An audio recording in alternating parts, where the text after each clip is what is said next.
Hello everyone, TLSG here, back again with another daily Marvel Snap video.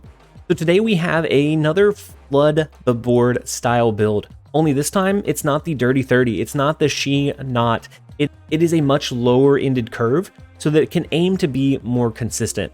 Now with this deck, we do get some cool utilization of Cosmo, so we can angle that if we know and can identify that we're going up against a Shuri deck. We can try to angle our Cosmo to block their big ramp. If we draw into the right playline, sometimes we can have initiative going into that turn 4 play, and we can just block Shuri altogether. Other times, if we're going up against Thanos, we can drop Cosmo into their Lockjaw lane, into where we think they're going to be dropping their stones, and that makes it very difficult for them to draw out the resources that they need. And so the rest of the deck is incredibly low curved. You see a lot of 1-cost cards here. Ideally, we're going to be skipping on turn 5 and losing initiative. That way, Killmonger's not much of an issue. We do have armor to help protect our Sunspot, but if we skip Absorption Energy on the last turn, we can end up dropping some insane amounts of power. The Kazar is a tech that I think is pretty cool in this version of this deck, and it can help you bump some of your cards up just above that level that allows you to win, and a lot of times the opponent's not going to expect it, because this looks like the Dirty 30. This looks like the She-Hulk Infinite. In this deck, we do have Quinjet and Zabu. Quinjet, I would say, is pretty much core. I think you need Quinjet to make something like this work so that you can flood more cards onto the board after that turn ends. Zabu is one of those cards that it helps you curve out and helps you with your flexibility. And so if you don't have Zabu, you could either do something really low curve, like an Iceman or a Korg, to add early disruption onto the opponent, or you could go with something that doesn't grab you initiative, something like a Scorpion, or if you're feeling cheeky, maybe even a Quake. But overall, the deck is very, very sound. It can pump out and block a lot of the opponent's big plays.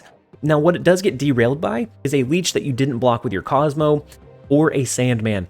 But if you see those coming, you can try to either curve out your cards earlier, you can flood it onto the board a little bit before that comes down. And so it doesn't completely mean an instant loss, you just have to adjust your play if you can identify that a Sandman is coming down.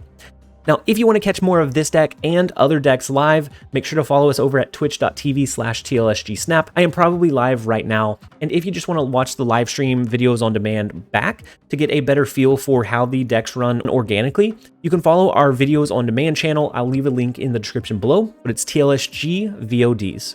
And with the brief deck explanation out of the way, we're going to go ahead and jump over into a couple of games. I hope you guys enjoy.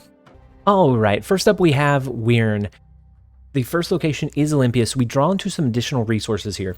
We have our She-Hulk, we have our Moon Girl, we have our Zabu. So we're going to be able to... Ooh, they play 0 right off the bat, so that tells me this is probably a Shuri deck.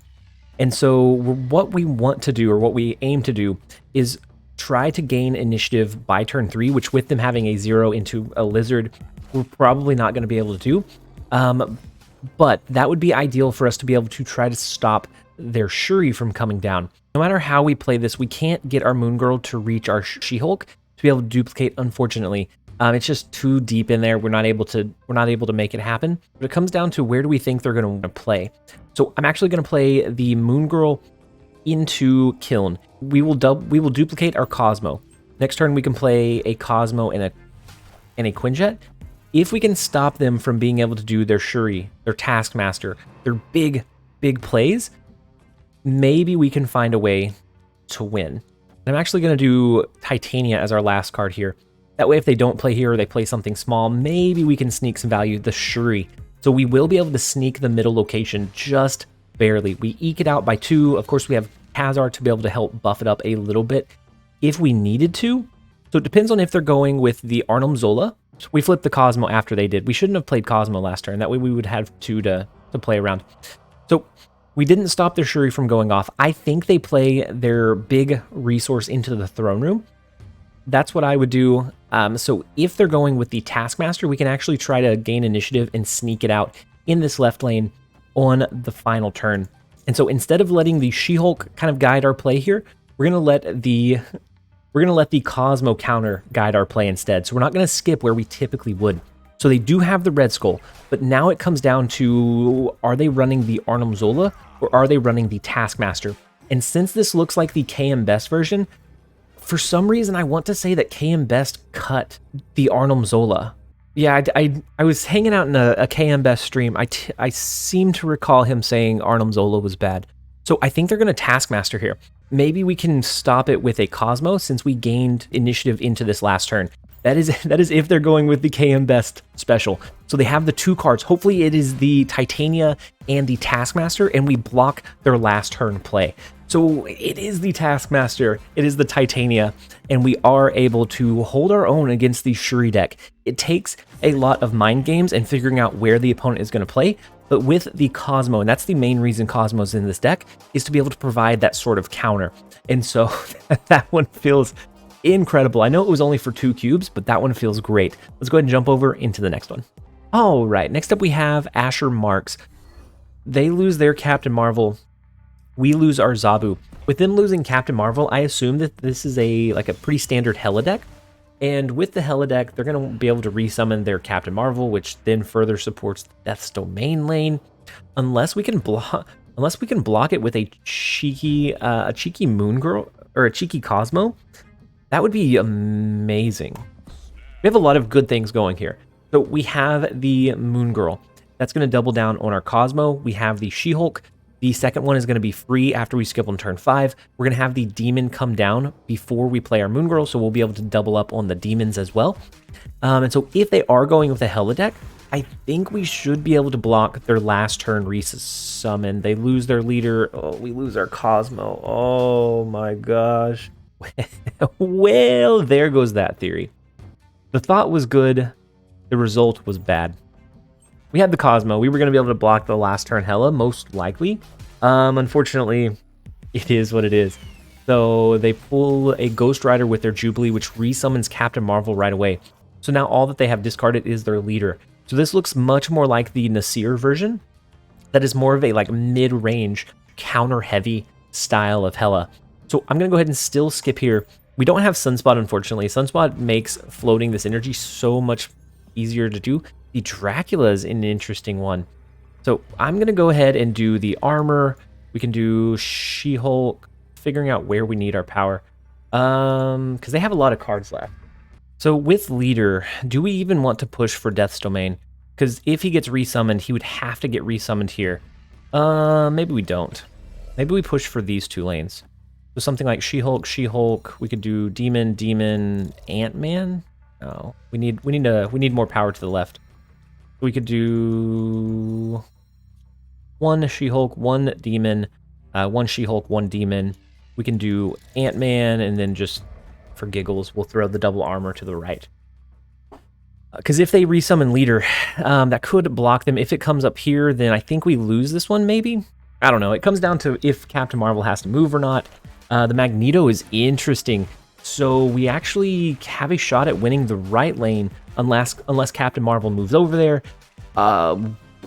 Depends on what Dracula absorbs into and the interaction between the 2 end-of-game interactions. So right now, we're winning the right lane. If Captain Marvel moves over there, she only ties it.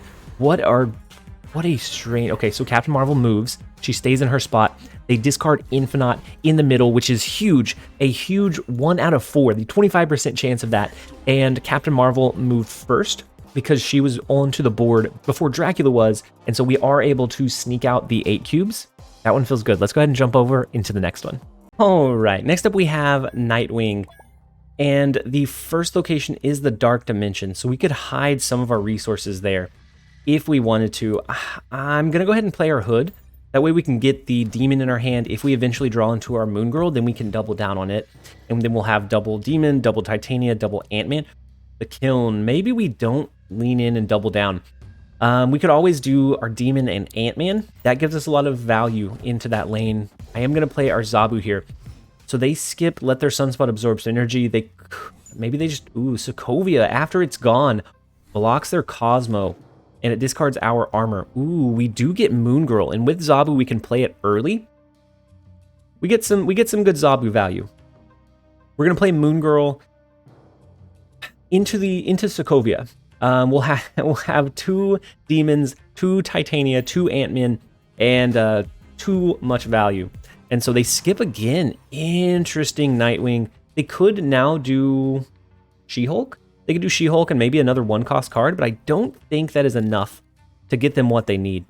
So let's go ahead and do Demon and Ant-Man and Demon and Ant-Man. and then we can kind of go from there. We're going to play a lot of... They do play the She-Hulk, and it is not enough, my friend. Unless you have a way... Unless you have a way to push more power there, it's not going to be quite what we need. So... They could try to magic, potentially. Maybe they're going with like the She-Hulk Infinite double down. And I think we want to Cosmo here. We can Cosmo, block anything in Sokovia. Well, I guess it would be after this turn, right? Not having initiative here kind of hurts us. The Red Skull is unfortunate. They could now do... Oh, the Cosmo over here may have been able to win it for us. Oh, well. So let's go with... Let's go with Kazar hidden in the Dark Dimension. A Titania... Hold up. A Kazar and a Titania is going to be 4... It's going to be 9, 10, 11, 12, 13, 14. That brings us up to 25. Do we think they skip with more than 4 energy? Or do we think they play into this lane with more than 3 energy, not 4? It could go either way. We should just play our extra Kazar over here to get the Ant-Man bonus. But I think they're gonna have the Taskmaster and something else. I think this is a Shuri deck that went wrong. We are going to lean into the fact they could have Arrow. Oh no, the Arrow. Okay, no, they just play 1 card. What is your 1 card, my friend? So it is the Taskmaster. So they skip with 1 energy. They have 23. We do beat them in the left lane. I think we would have even beaten them in the right lane with our Kazar. Yeah, ooh, we tie. We tie it with the Kazar, with the buff from that pushing up our 1 costs over the ledge. We get the 2 cube win. That one feels good. Let's go ahead and jump over into the next one. All right, next up we're going up against Dark Tai UI. The first location is Shadowland. We do have our Sunspot. I'm going to go ahead and place Sunspot over into the left lane, and then depending on what they're running, it's not a Thanos deck, which is kind of surprising, but I'm very grateful for that as well. So depending on what they're running, if we can grab initiative and they're running a Shuri deck, then we can use our Cosmo to try to block it. If they're doing Galactus, then same thing, the Cosmo to block it. Let's go ahead and do our Hood. We'll let Sunspot soak 1 energy. Expansion is going to pull into a random card after next turn. And so let's see, the Zabu could be doing the Hawk, send them rocks, and then have the Hawk to lean in on, potentially. Do we want to go Cosmo into the blind? I don't know that we do. We have Moon Girl and She-Hulk. Would we rather double down on our Demon or double down on Cosmo? Actually, we can't.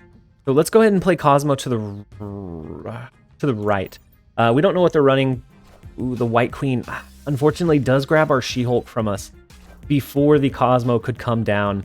That's a very well-timed curve. Let's see if X-Mansion has us in their thoughts. The Brock Slide is decent value. It is more power than their Enchantress, and we send them some junk as well. We will absolutely take it. I think we Moon Girl double down this turn. That's going to duplicate our Ant-Man, Demon, and She-Hulk. We can skip on the next turn.